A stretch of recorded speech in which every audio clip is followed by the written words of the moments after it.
Hey family, tonight's case, it's not about a career criminal, not some guy with a record a mile long. No, it's about a young woman, a daughter, just 29 years old, with a quiet voice and a loyal heart. Her name is Roseanne Mason. She didn't make headlines because she was loud, or flashy, or reckless. She made headlines because she was smart, calm, and she was trusted. And when her mother, the woman the media called Gangster Granny, needed someone to take over the family business, Roseanne didn't hesitate. Now let's stop right here. This isn't about excusing what happened. The law is the law. Choices were made, and those choices came with real consequences. But here's what makes this case so fascinating, so human. Roseanne didn't just grow up around this empire, she was raised in it. Her mother, Deborah Mason, didn't keep her kids in the dark. She pulled them in, taught them the system, gave them responsibilities, and in Roseanne's case, passed down the keys. Now, look, I've covered a lot of cases on this channel, but this one, it hits different. Because when we talk about drug empires or organized crime, we imagine hardened criminals, street muscle, mob bosses, not a woman who's barely pushing 30, not someone who, on the surface, looked like she was just getting started in life. So, how did a daughter become a lieutenant? How did someone so young end up running a piece of a 100 million pounds operation? That's what we're diving into tonight. Stick with me. This story doesn't just twist, it spirals. Before the courtrooms, before the headlines, before the word empire ever got attached to her name, Roseanne Mason was just a daughter living in North London. There are no old interviews, no viral videos, no wild teenage record. In fact, if you'd asked her neighbors who she was before all this broke, they'd probably have said, quiet girl, kept to herself, looked after the little ones, nothing unusual. And that's what makes this story dangerous. Because the truth is, sometimes the most effective players are the ones who stay low, who move quietly, who don't draw attention until it's too late. When police started their investigation into what would later become one of the biggest drug cases in UK history, Roseanne didn't show up right away. The spotlight was all on her mother, Deborah, the so called Gangster Granny. But behind the scenes, Roseanne was already moving weight, already coordinating deliveries, already helping keep the business alive. And here's the part that sticks with me. This wasn't some girl forced into it at gunpoint. This was someone who, over time, became part of the machine. In fact, when her mother left the country for a brief holiday, just disappeared from the chessboard, Roseanne didn't panic. She stepped in, took control, ran the show like she'd been waiting for the moment. And she didn't crack under pressure, didn't call it off. She handled pickups, routes, encrypted phones, even childcare. Yeah, you heard that right. Police confirmed in court that Roseanne not only moved packages, she watched over the children of other family members while they were out making runs. Let that sit for a second, because this wasn't some cartel fantasy. This was real. You had babies in living rooms while their parents moved tens of thousands of pounds worth of product in broad daylight. And Roseanne, she was the glue holding those logistics together. It's not just tragic, it's chilling in how normal it all seemed. By the time the authorities finally pieced it all together, one thing was clear: Roseanne Mason wasn't some side character in this story. She was central.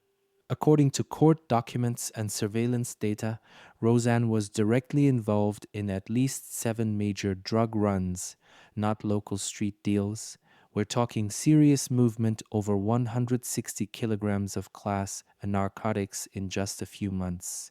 And every run was the same story: smooth, clean, on time, no heat. That doesn't happen by luck. That's planning. Now, let's be real, some people in criminal networks get pulled in by force or panic or need, but that wasn't the picture the police painted of Roseanne. She wasn't fumbling around. She was making calls, setting locations, coordinating who picked up what, when, and where. The prosecution said she was a logistics manager, if not an outright lieutenant in the family's £100 million network. And when you dig through the details, you see it. This wasn't desperation, it was execution. She even coordinated drop offs while handling children at home. Think about that. She had one foot in domestic life and one foot in high level crime seamlessly. No panic, no trace, no noise. And the deliveries she handled. Some went from the docks of Harwich, others to holding spots in Birmingham, Cardiff, even further west. That's national level transport. You don't get trusted with that unless you're sharp and consistent. What's wild is that she operated so cleanly that she didn't get flagged right away. She blended in. She wore normal clothes, drove normal routes. She wasn't flashy, and she wasn't careless. She was careful. And in a business like that, careful is lethal. But it only lasts so long. It didn't happen overnight. While Deborah Mason, the so called Gangster Granny, was running the empire, the Met Police were quietly building something of their own. A long, patient investigation. They called it Operation Eternal. The goal? To take down high level drug traffickers using encrypted messaging apps like EncroChat. And that's how Roseanne's name entered the story.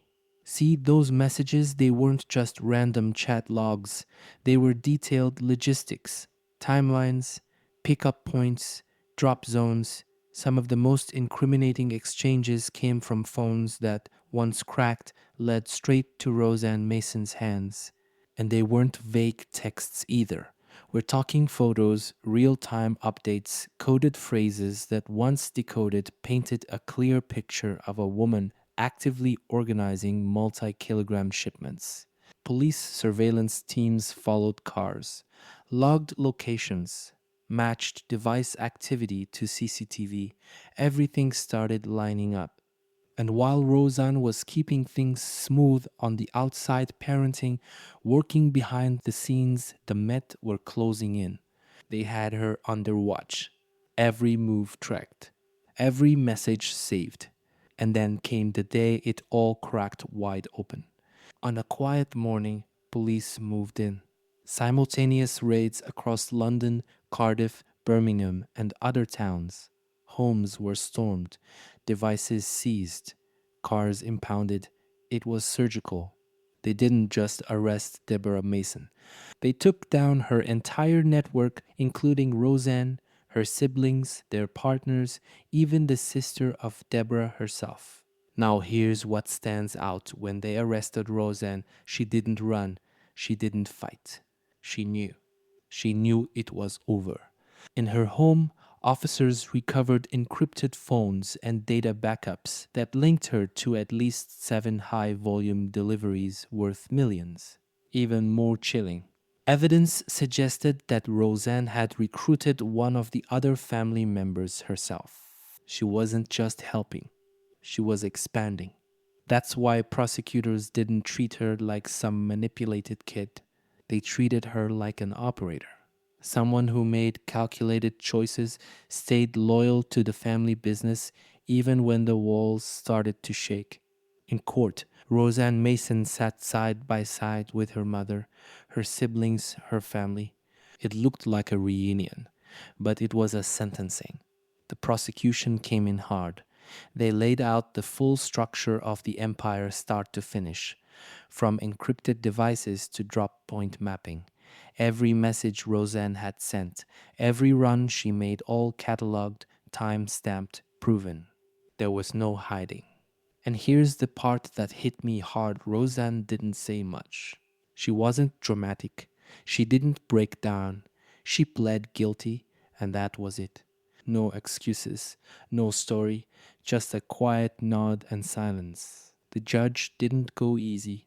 He told her point blank, You had choices, and you chose this life.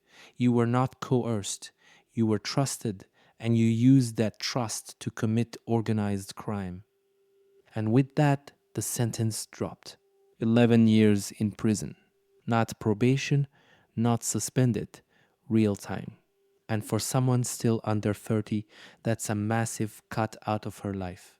But it wasn't just time, it was the message: loyalty to crime doesn't cancel responsibility. And as for Deborah, 20 years. The rest of the family, more than 100 combined. The empire had crumbled. 11 years behind bars. That's the sentence Roseanne Mason received. But the cost, it runs deeper than time. Because this wasn't just a conviction, this was the collapse of an entire family from the inside out. When the sentencing was read out, people in the courtroom said the silence was deafening. No outbursts, no screaming, just resignation. And in Roseanne's case, maybe even acceptance. She didn't cry. She didn't beg. She sat still, like someone who knew exactly what this life would eventually cost. And here's the hard part: there were children in this family, little ones. Some were present when drops were made, others were too young to even understand what happened. But they'll grow up one day and learn.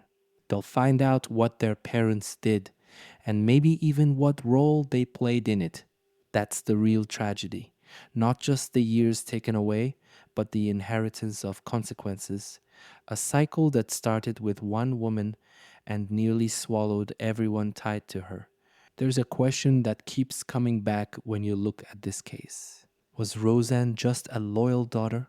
Or was she building her own empire step by step under her mother's wing? See, when Deborah Mason left the country, she didn't pause operations. She left them in her daughter's hands, and Roseanne ran it, smooth, quiet, no mistakes. That's not blind loyalty, that's leadership. And that's what makes this case so eerie. Roseanne didn't act like someone forced into crime. She acted like someone who understood every piece of the puzzle and didn't blink when it was her turn to play boss. So maybe it wasn't just a mother's influence. Maybe it was ambition. Maybe it was control. And that's what shook the public. This wasn't a one time mistake, it was a lifestyle built on silence, loyalty, and strategy. And once it fell apart, there was nothing left to protect. Today, Roseanne Mason is sitting in a cell. She's not making runs, not holding phones, not babysitting while drop offs go down. That part of her life, gone. But what she left behind still echoes. A broken family, a destroyed legacy, and a name that will forever be tied to one of the biggest drug busts in UK history. There's no coming back from this one quietly, no clean exit. Even after she serves her time, Roseanne will carry this story with her forever. And maybe that's the most haunting part of all. She was just 29 when she went in, still young, still early, and yet already at the center of a multi-million-pound criminal enterprise. Some people work their whole lives and never get handed that kind of power. Roseanne didn't just inherit it, she ran with it. And now, all that's left is the wreckage. So, what do we take away from Roseanne Mason? That loyalty has limits, that ambition has a price, and that sometimes the quietest person in the room is the one holding everything together for better or worse. This case isn't just about crime, it's about family, about influence, about choices, and how one woman handed the keys to her empire down to her daughter and watched it all fall apart. And listen, we're not done yet. Because in the next episode, we're digging into how the police cracked the family's encrypted network, the devices, the surveillance, the final piece that brought everything down. So if you're into deep, real stories like this, hit subscribe, smash that bell, and drop a comment. Do you think Roseanne was just following orders, or was she always ready to take the throne? Thanks for watching, family. Stay curious, stay sharp, and I'll see you in the next one.